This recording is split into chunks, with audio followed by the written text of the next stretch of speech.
try and find what Bear in the mind, best my son is solution was almost to 11. come The out on self-care there winning and probably came sharing in the that with last others. year And I feel that half. what you're saying is essentially the So same I thing would, in this again, situation debate is the that quite actually big working ones with out there, the parents Jay in this Shetties, system, these are the ones that have Lewis personal Howes. Again, experience Gabor and is great massive in that difficulty area in too. You navigating also have getting the like resource Mel they need for their Robinson, most and the prized books that have been quite powerful to me possessions, at their the moment children, is The and they're Power of prepared Now. to share And I that within a think network. So So definitely go and find your network, find your tribe. And I think that's what's so amazing. It's not normally born from needs put in place. Things are great and things are easy and everyone's helping. Each child because it comes from a place of they've been failed in terms of even their abilities, what was said, but what's also supposed to how be they're done, treated, policies, procedures, they're not being followed. So I find and I think that's something where I would never want anyone to go into this. I've had to really work on that. It's easy, or for anyone who knows anyone who's a carer. They're not just taking care of their child. They are also having to be these, and there's positives in it now. So keyboard warriors of writing complaints and find out information and contacting people. And she's on many platforms, but Insta, and she very much is quite a spiritual person. But then you add that on top of being yourself, self-love. And I think I would never mother. And again, she doesn't paint pretty. Sometimes I don't. That just right. I've said that recently because my son's gone through difficulties with makes you feel strong and tough based on his behaviour, which is linked to his additional needs, which is I think she'll be a good one for when people. But sometimes are I'm just wits end, and I'll look. You know when you're looking for that silver lining, and it's dark.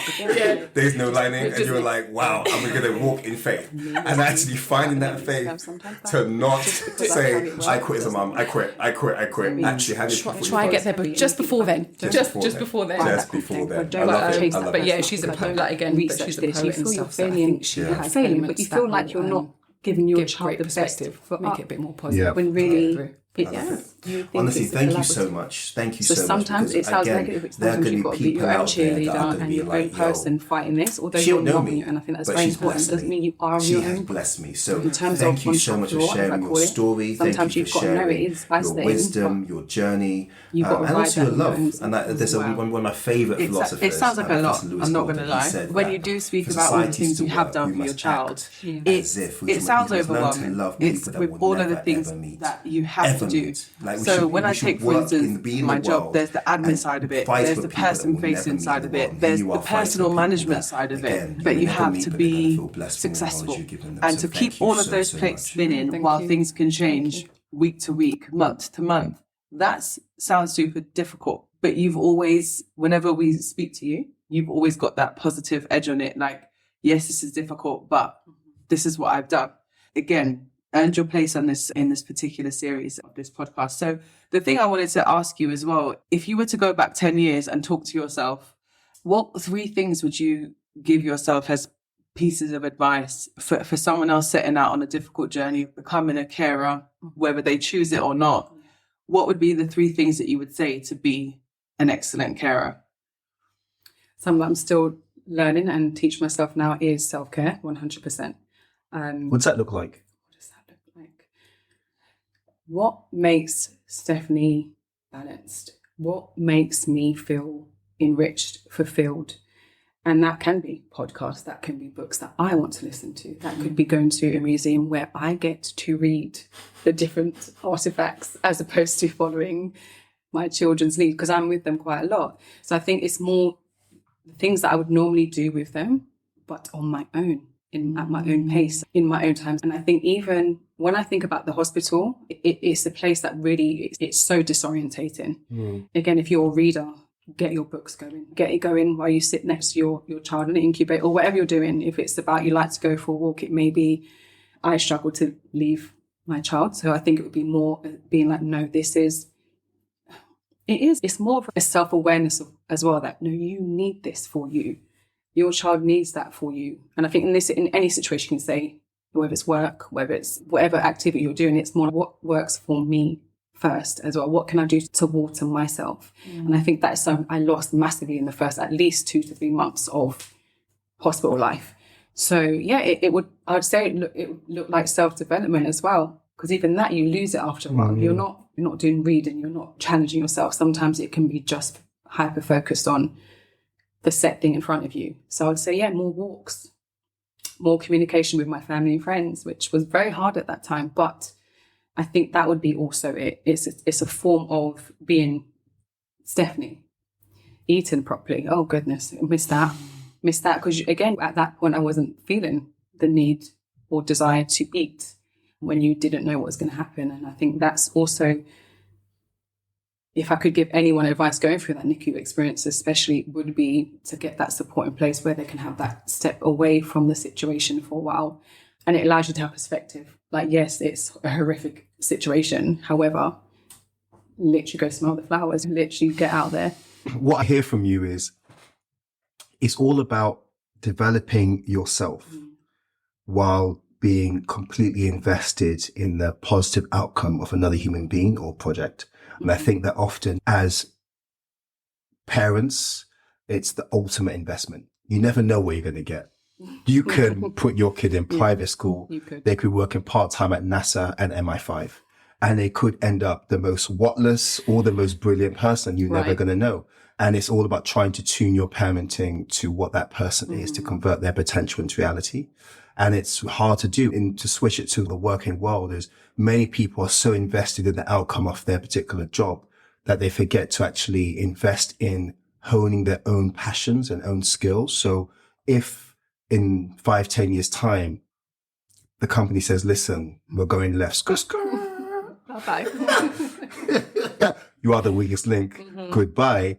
Actually, you've got your own passions and your own self ready to take the next journey. So it's a very great lesson you're sharing with people. Yeah.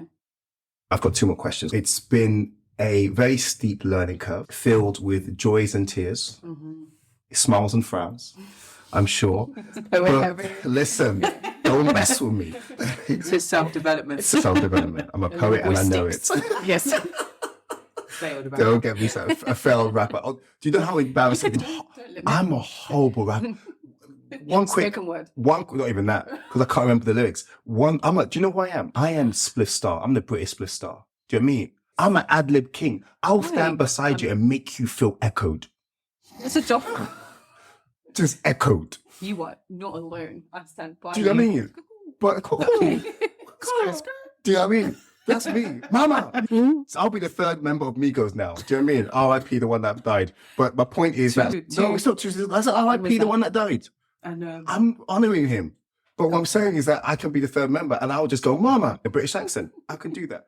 Anyway, let me get back to my last question, which is, what have been the highlights, the best things about being a carer? So I think for me, being able to closely, and I mean with absolute detail, watch my child grow, to be their constant, to be there, to know what they need. And not just as a mum, there's a difference that can't, again, sometimes I mix the two or just I don't highlight the mother part. But for me, I know I've always wanted children, and this was never how I would imagine or intend it to go. But in terms of how I wanted to be as a mum, I think how that ties into being a carer is that I'm able to know exactly what my child needs. I know the emotional state of my child. I know how to let other people understand him. I know how to support him through his difficulties. And again, that moved away from medical, but then it adds an extra twist when you're emotionally invested in someone who's going through all these challenges, but you remain their safe place. And there's a lot of people I know that have to delegate that responsibility elsewhere. And although it's been tough, I wouldn't give it to anyone else other than myself. So I think having that ability to be his number one cheerleader, be his number one safe place, number one supporter, I wouldn't give up.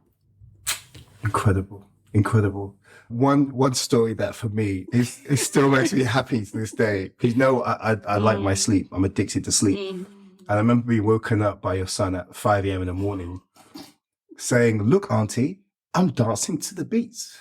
I'm dancing to the beat. Yeah. Can you dance to my beat? Now, at 5 fingers in the air. Fingers in the air. Big smile, glasses on. I'm not sure glasses were on already. I can't remember. There was glasses on.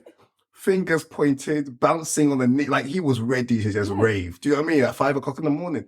And I was like, yo. He's your hype man. Thank you. Ready to go. You can't be mad. You can't be mad. You can't be. What a way to wake up. And it was in it. Was there any music? It was in for soul, my friend. See, that's internal. There was this man was waking up 5 a.m. a few years ago. Surely you were going to bed at that time, not play. Can I also add, when you think about this journey of 10 years and the number of cannots put in front of you, your son, your family, I think that if I can have the honor, the number of it will not happen, it cannot, that literally have been kicked out of the way, pushed down, smashed.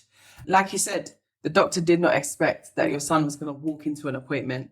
Who would know that a child with autism has a sense of humor?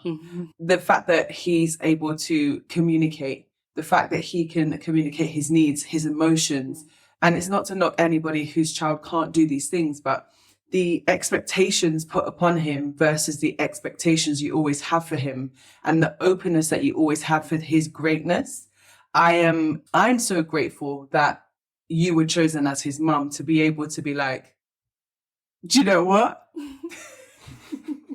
You can do it. You're going to smash this. Yeah. They said no, but I'm going to tell you, whatever you're ready to show the world, I am your ultimate cheerleader. And that is one of the biggest things that I've been able to see, is that you can believe in miracles when you see things like that. And yeah, that's amazing. That's just a little blessing. And thank you for making miracles, because you invested in a child that even medical professionals didn't see potential in. And my guy is counting in Arabic. Do you know what I mean? But seriously. Many languages. Mandarin. Seamlessly. So you start to understand that actually that this is why we want to be called this, because a lot of people may not understand that being a carer isn't what in the career world, the capitalistic world, people think, oh, it's not an important job. No, it is the most essential job that many of us will be called to do at some point in our life. And we wanted you to come and share your experience 10 years in, because we want them to learn from your footsteps, from your blueprint. No, honestly, I'm honoured to be here. And I think even now, there's things you're saying, I'm like, I don't even think I was doing. So again, in terms of speech, that was put a limit on him. In terms of his cognitive development, a limit. I do not even say those things, because I'm not putting that into my child's head, nor am I putting into my mother's heart. I hold space. And I think, again, I've worked with children for quite a long time. So I think a lot of the time you need to hold space for those children to develop into what they were made to develop into on this earth. And I think that's what I struggle with, where I don't see it as, when you ask me to come on, I'm like, me. And it's the truth, because I'm just like, I'm just doing what I need to be doing. But I'm aware the more professionals I've seen, it's not normal what I'm doing and the relationship I have with my son and how the relationship he has with people.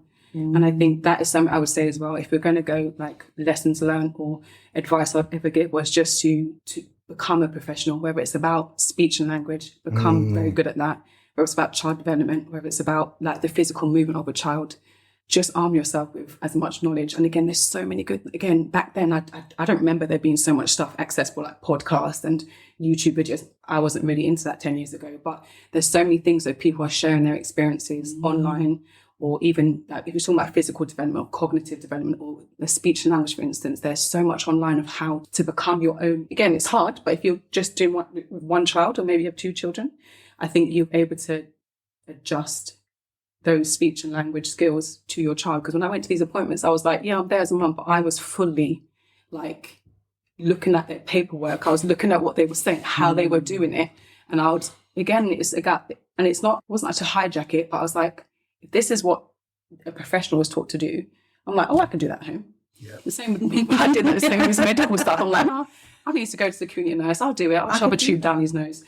You think I'm going to do it. And I think if I'm going to empower, again, I know it's not just mothers, but let's say majority of mothers, but also fathers, like in that situation, just learn as much as you can. Yeah. And you can then adapt it. Like we spoke about book information, like what you learn, whether it's psychology, whether it's access speech, whatever you're learning, you can't just paper transfer it to your child. It becomes such a specific, adaptable way to do it.